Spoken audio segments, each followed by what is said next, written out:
रहमतुल्लाहि व बरकातुहू। मेरा नाम अदनान खमर है। मैं तेलंगाना संचारा मुस्लिम तिगला संगम का लीगल एडवाइज़र हूँ और पसमानदा मुस्लिम एक्शन कमेटी का जनरल सेक्रेटरी हूँ। हमारे पसमानदगी की अगर बात की जाए, हमारे पिछड़ेपन की अगर बात की जाए तो ये कुछ नहीं है। 1885 में द मुसलमान बोल के W. हंटर की एक बुक आई थी, अंग्रेज लिखा था एक किताब। वो किताब में वो कह रहा है कि 80% मुसलमान 1800 ईस्वी में ही, 18वीं सदी में ही 80% मुसलमान पिछड़े हैं। हालांकि पिछले 800 साल से भारत देश पे किसने हुकूमत की? मुसलमानों ने। लेकिन फिर भी 80% मुसलमान उस वक्त भी पिछड़े थे। आज़ादी से पहले भी हम पिछड़े थे, आज़ादी के बाद भी हम पिछड़े थे। आज़ादी के बाद अगर हमारे पिछड़ेपन का अंदाज़ा आपको लगाना है तो 2004 की सच्चर कमेटी रिपोर्ट है। ये जो सच्चर कमेटी रिपोर्ट है, ये सच्चर कमेटी रिपोर्ट पूरे माइनॉरिटीज़ के लिए नहीं है, ये सिर्फ मुसलमानों के लिए नहीं है। मुसलमानों में जो संचारा जाति लोग है, मुसलमानों में जो पसमानदा तबकात है, उनके ऊपर बनाई गई ये सच्चर कमेटी की रिपोर्ट है 2004 की, जिसमें बताया गया कि पूरे इंडिया में, भारत देश में अगर सबसे पिछड़े कोई है तालीम में, सोशो इकोनॉमिक कंडीशंस में, तो यही पसमानदा मुसलमान है। उसके बाद 2005 में रंगानाथ मिश्रा की रिपोर्ट आई। रंगानाथ मिश्रा की रिपोर्ट में तो रंगानाथ मिश्रा ने पूरी तहकीक करके ये लिखा कि पूरे इंडिया में ये पसमानदा संचारा मुसलमानों को 10% रिजर्वेशन मिलना चाहिए। कौन बोल रहा है? रंगानाथ मिश्रा बोल रहा है। उसके बाद 2016 में अपने तेलंगाना के संचारा मुसलमान, पसमानदा मुसलमानों के ऊपर एक रिपोर्ट, एक कमेटी बैठी सुधीर कमीशन की। जी, सुधीर कमीशन की रिपोर्ट ये कह रही है कि 4% रिजर्वेशन मुसलमानों को मिलने के बावजूद यहाँ के तेलंगाना के पसमानदा मुसलमानों की हालात शेड्यूल कास्ट, शेड्यूल ट्राइब से बदतर है। और इनमें और ज्यादा बुरे हालात हमारे महिलाओं के, औरतों के हैं। फिर भी 10th इंटर तक एक बच्चा उसको पढ़ाने अपन फोर्स कर ले रहे, लेकिन हमारे जो घर के औरतें हैं, हमारे जो घर के लड़कियां हैं, वो बिल्कुल 5th क्लास 7th क्लास में ड्रॉबैक हो जा रहा है उन लोगों का। इसकी वजह से आज आप देख रहे हैं कि सोसाइटी में जितने क्राइम्स हो रहे हैं, उसका सबसे बड़ा निशाना हमारी महिलाएं, हमारी औरतें बन रही। तो हुकूमत को और जितने भी सियासी समाजी तंजीमें हैं, उनको इन औरतों के बारे में भी, ये पसमानदा संचारा के जो हमारे माएँ बहनें हैं, उनकी तालीम के बारे में, उनको सही तरीके से एम्प्लॉयमेंट अपॉर्चुनिटीज़ मिले, उनके बारे में सोचना चाहिए। आप देख रहे हैं, इससे पहले मैंने कहा था कि जब हम हमारे मसाइल लेके माइनॉरिटी फाइनेंस कॉर्पोरेशन के पास जा रहे हैं, तो माइनॉरिटी फाइनेंस कॉर्पोरेशन बोल रहा तुम BCE में आते ना, तुम BC कमीशन के पास जाओ। BCE कॉर्पोरेशन के पास जब हम जा रहे हैं, BC कॉर्पोरेशन के पास जब हम जा रहे हैं, तो बोल रहे तुम ना तो मुसलमान है ना, तुम लोग माइनॉरिटी फाइनेंस कॉर्पोरेशन के पास जाओ। तो लिहाजा हमारे मसाइल यहाँ से वहाँ, वहाँ से यहाँ पेंडुलम फुटबॉल बन के हम रह गए।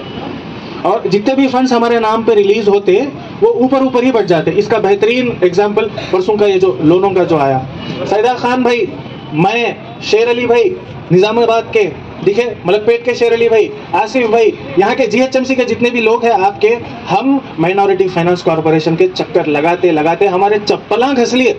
हम ये बोले कि आप 120 हर असेंबली कॉन्स्टिट्यूएंसी से आप 120 मुसलमानों को लोन दे रहे ना, उसमें हमारे ये जो पसमानदा पिछड़े संचारा मुसलमान है, एक 15 लोगों को आप ले लो, 15 लोगों को आप ले लो। सैदा खान भाई खम्मम से आते, हाँ, शेर अली भाई जो सो निजामाबाद से आते, भाई लोग अभी आए थे, आदिलाबाद से आए, ठीक है, भूपालापल्ली से आए, हर जगह से आ रहे। हम गुजारिश करते रहे, लेकिन ये कहने को तो अपने आप को सेकुलर बोलते हैं पार्टियां, लेकिन अपने क्या बोलते हैं बूथ एजेंट्स को, अपने लोगों को वो लोन देने के लिए रह गए, हमारे को कंप्लीटली नेग्लेक्ट कर दिए। क्यों? हमारी कोई आवाज़ नहीं है, हमारा कोई रिप्रेजेंटेशन नहीं है। इसलिए डबल बेडरूम के हर जगह जो है सो इनॉग्रेशन चल रहे हैं हुकूमत की तरफ से। हेल्पिंग हैंड फाउंडेशन की रिपोर्ट है कि हैदराबाद में 73% मुसलमानों के पास जाती घर नहीं है। अब आप बोलिए भाई, यहाँ पे GHMC एरिया से कितने लोग आए हैं? हाथ उठाइए एक मरतबा। इसमें से जाती घर किसके पास है? ज्यादातर हमारे लोग किरायों में चपन जो है सो पीछे हो जाते हैं। हाँ, एक मकानदार रहता, उसके 3 किराएदार रहते। तो 73% मुसलमानों के पास जाती घर नहीं है। सिर्फ 26% है, माने 4 मुसलमानों में से सिर्फ 1 मुसलमान के पास घर है, 3 मुसलमानों के पास जाती घर नहीं है। अब आप बोलिए, ये जो डबल बेडरूम की जो स्कीम चल रही, इसमें हमारे लोगों को कितना मिला? नहीं मिला। हमारे पास ठीक से ढंग से वाइट राशन कार्ड तक नहीं है साहब। ठीक है, आरोग्यश्री के हमारे पास कार्ड्स नहीं है, हमारे पास सही तरीके से आधार कार्ड तक नहीं है। तो ये हमारे मसाइल है। और लोग बोलते हैं कि सेकुलर पार्टियां हैं, सेकुलर सरकारें हैं, सब भला हो रहा, गलत हो रहा। तो हमारा अगर कॉरपोरेशन बना तो हमारे को एक सेपरेट बजट आता है, जिससे इंशाल्लाह हमारे मसाइल हल होते हैं। दूसरा हमारा मुतालबा है कि हमारा एक पॉलिटिकल रिप्रेजेंटेशन होना चाहिए। जब तेलंगाना की कुल आबादी में से 10% हम हैं, ठीक, मुसलमानों में 85% हम हैं, हाँ, और हर डिस्ट्रिक्ट में हम पाए जाते हैं। हमारी कसीर तादाद आदिलाबाद में है, निजामाबाद में है, खम्मम में है, हैदराबाद में तो हम है ही हैं, महबूब नगर में है, भूपालापल्ली में है, खम्मम में है नहीं है मुसलमान। ये मुसलमानों का वोट जो है ये डिसाइडिंग फैक्टर है। लेकिन कोई भी पॉलिटिकल पार्टियां जिनको देख रही है, क्या बोले तो बीजेपी के डर से हमारे को डाल देते हैं। खाली बीजेपी का डर बता, हमारे को वोट न डाले तो बीजेपी आ जाती, हमारे को वोट न डाले तो बीजेपी आ जाती। ऐसा करके हमारे को डरा डरा के पीछे कर दिया साहब। आप देखिए 1947 से लेके अब तक आजादी के तकरीबन 75 साल से ज्यादा हो गए, यूनाइटेड आंध्र प्रदेश और तेलंगाना में कभी भी बीजेपी हुकूमत में नहीं आई, कभी बीजेपी हुकूमत में नहीं आई। लेकिन फिर भी यहाँ के 85% मुसलमान क्यों शेड्यूल कास्ट और शेड्यूल ट्राइब से पीछे क्यों है? इसके जिम्मेदार कौन है? बीजेपी है, आरएसएस नहीं, हमारे जो लोग हैं। तो हमें हमारे लोगों को, हमारे जो लोग हैं संचारा पसमानदा लोग हैं, उन लोगों को अवेयर करना है कि देखो अपने हुकूक के लिए अपन खुद लड़ना है। इनको गुत्तेदारी कॉन्ट्रैक्ट दे देंगे ना, इला महलों में बस जाएंगे। लेकिन हम जैसे के वैसे, हम फकीर, हमारा बाप भी फकीर था, हमारे बच्चे आने वाले भी फकीर रहेंगे। हम मौजा बेचने वाले, फ्रूट्स बेचने वाले, हमारे बच्चे भी वही काम करते रह जाएंगे। हम पंचर वाले, ऑटो वाले, हमारे बच्चे भी वही करते रह जाएंगे। जब तक हमारे अंदर हमारे लोग जागरूक नहीं होंगे ना, जब तक हमारे हक, हमारे हुकूक हमारे को नहीं आएंगे।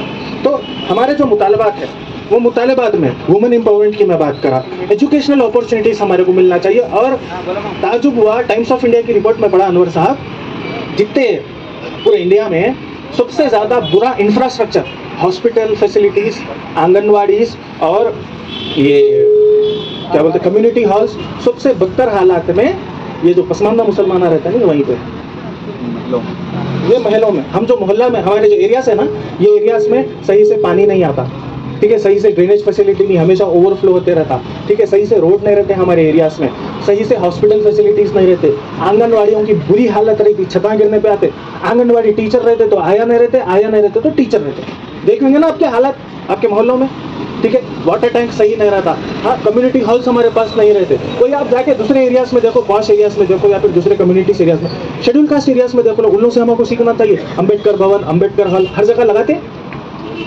उनसे हमको सीखना है। हमारे पास कुछ भी नहीं है, हम पिछड़े के पिछड़े, बस लोगों को क्या मालूम है तो इल्ला निजामों की औलाद है, इल्ला जो सो नवाबा है। नहीं है साहब, हम यहाँ के मूल निवासी हैं, हम यहीं से SC ST OBC से कन्वर्ट होने वाले लोग हैं। हमारा सही तरीके से रिप्रेजेंटेशन नहीं हुआ, तो ये मुतालबात हमारे हैं। तो और हमारे को स्किल डेवलपमेंट के नए प्रोग्राम्स हुकूमत की तरफ से इनिशिएट करना चाहिए, जैसा कि सांपों को नचाने वाले, ठीक है, रीछों को नचाने वाले, जैसा कि बंदरों को नचाने वाले मदारी, पत्थर गोडलू है, ठीक है, कलाई वाले हैं। तो इन लोगों के स्किल डेवलपमेंट प्रोग्राम्स और बढ़ना चाहिए।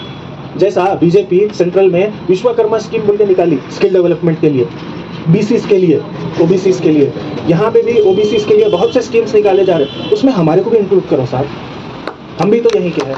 तो यही मुतालबात रखते हुए आज हम बगैर किसी सियासी जमात के सपोर्ट के, कोई पॉलिटिशियन का सपोर्ट आज इस धरने में हमारे को नहीं मिला। आज जितना भी ऑर्गेनाइज हो रहा, ये सब आपकी हमारी सबकी मेहनत है। अल्हम्दुलिल्लाह रंग लाई, आप सब यहाँ पे आए, अपनी बात रखे, इंशाल्लाह इसको और बढ़ाएंगे। और आगे जाके, अब तो हम मुतालबा रख रहे हैं, फिर हमारे हुकूक कैसा छीनना है वो भी हमारे को आता, इंशाल्लाह हम करके बताएंगे। तो आप सबका शुक्रिया यहाँ पे आने का, और यहाँ पे ऑर्गेनाइजिंग कमेटी जो थी उसका भी शुक्रिया कि मेरे को यहाँ पे मदद किया और आपके सामने बात रखने की। तो फिर शुक्रिया।